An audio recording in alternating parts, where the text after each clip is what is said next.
Have you ever wondered how fast things happen? Well, in today's little 10 to 15 minute snippet here, we're going to talk about the speed of gravity and aberration effects. So everyone can measure the speed of light, but it's actually more difficult to estimate the speed of gravity, and there's cool concepts that go along the way. We'll play guess the answer to that question a few times here. So this is Physics X, Extraordinary Concepts in Physics. I'm Robert Nemeroff, and this is Michigan Technological University in the beautiful Upper Peninsula of Michigan. So you can find out about this class by going online to Starship Asterisk. We're on iTunes, and if you can read this, you can go to that address. You can find that expanded in other lectures. So does gravity propagate at the speed of light? It is clear that gravitational radiation propagates at c, speed of light, although this has never been directly experimentally confirmed, since gravitational radiation has not been directly detected.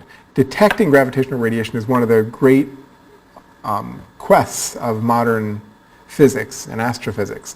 Large gravitational wave detectors have been created and will continue to be created on the surface of the Earth and possibly in orbit. But so far, they haven't expected to be successful, and they're not. But hopefully in the next 10 to 15 years, they might find something. What about gravity itself? Not necessarily gravitational radiation. So light doesn't carry the electric force, but it's related. The gravitational force isn't carried by the gravitational radiation, but by, well, general relativity doesn't have it carried by any particles, but does it have a speed? So it has a long history. Newton, back in the 1680s, he assumed the speed of gravity was infinite. And that fit all the observations that he had at the time. So that was fine. He did the best he could. We're all proud of him. Laplace, a few years later, tried to fit Newton's theory with a wave mechanism where the speed of gravity was equal to the speed of light. So by that time, they knew the speed of light clearly was finite. And Laplace said, well, let's see if gravity was. Tried to fit it. He couldn't do it. He then estimated that gravity moves about 10 to the 6, a million times faster than light.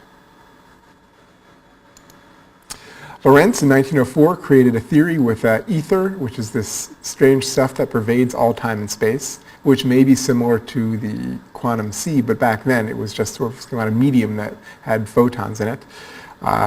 So he fixed Laplace's problem, so he was able to get that the speed of gravity to be the speed of light, but he couldn't get the precession of Mercury. So Mercury's orbit around the sun, here's the sun, here's Mercury, is in an, that's exaggerated, an elongated orbit. And the orientation of the elongated orbit, so if you come back a few years later, you'll find it like this. It has precessed. I'll write the word precess in scribbly text you can't read very well. So many more people tried to explain gravity having the same speed as light, and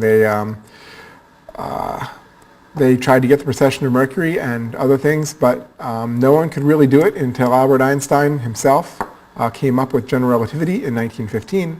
Actually, he got it wrong once in 1912, so this is a very difficult problem. In 1915, he came up with general relativity, and in general relativity, gravity, he figures, also propagates with the speed of light. So let's go into some details, though. So I'm going to take a little aside, and we're going to get back to that, but we've got to build up a little bit before we get back to that point. So you see two stars, say, in the distance. You're driving down the road. Here's a hill. You're driving down a road like this, and there's the dividing line, and you're moving this direction. In the distance, you see two stars. You start moving really rapidly toward these stars. What do you see? We've touched aberration in a previous lecture, but I like to review things. So do the stars move apart? Oops, I didn't want to do that. Okay. Do they move apart? Do they move together? Do they stay where they are, or do they just get out of the way just to be safe? So, drum roll please, the answer is the stars actually appear to move together. So if you weren't familiar with aberration, you might not have guessed that. It's a strange effect. When you move, let's say, towards something, things in front of you tend to bunch, and things behind you tend to spread out. Things in front of you also become more blue. That's a well-known straight Doppler color effect. and things behind you become more red. That's also a straight Doppler effect. But also the general aberration, the angular change of things as you see them. Things will bunch in front of you. So if you move forward fast enough, everything practically will be in front of you. So if you don't want to bother to turn your head to see something behind you, just go really fast. And then you don't have to. You can just see it in front of you in your field of view. All right, let's keep going. Let's say now that you're placed in a circular orbit around the sun. So here's your basic sun. Let's make it yellow. So you're in orbit here around the sun. You're in a circular orbit, so it makes a nice big circle, which I can't draw very well. So because of aberration, which we just found out makes stars appear to move forward, does the sun appear to precisely 90 degrees? This is your 90 degrees here, at least as much as I can make it. Does the sun appear precisely 90 degrees from your orbital motion? So you're moving up like this. The sun appears is this 90 degrees? Yes, that is necessary for a circular orbit. No, aberration makes the sun appear slightly ahead of you. No, aberration leaves the sun behind and makes the sun appear slightly behind you. Which is it? So you can think about that. You can pause the videotape and ask your friends. And the answer is, aberration makes the sun appear slightly ahead of you. So the faster you go around the sun, the faster you orbit, the more the sun will appear ahead of you. That's odd. How come no one ever told you that before? Okay, let's keep going. Now, the sun appears slightly ahead of you. Let's grant that.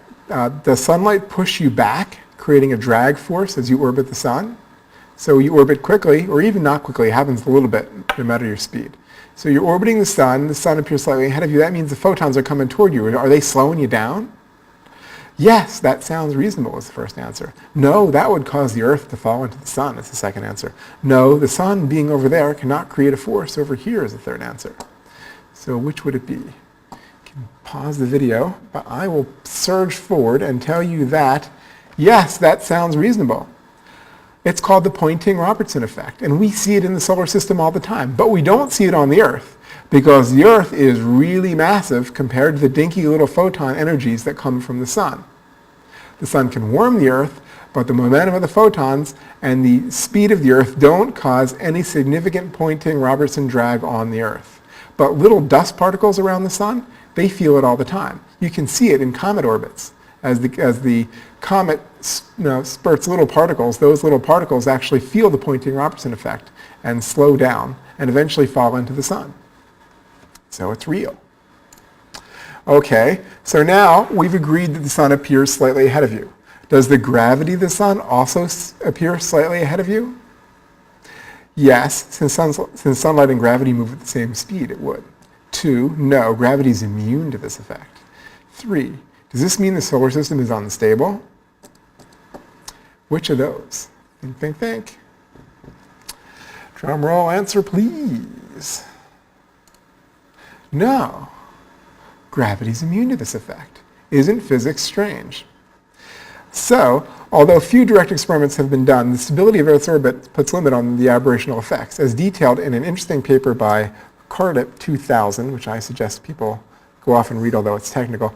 In Einstein's general relativity, there are velocity-dependent terms that cancel the aberration effect.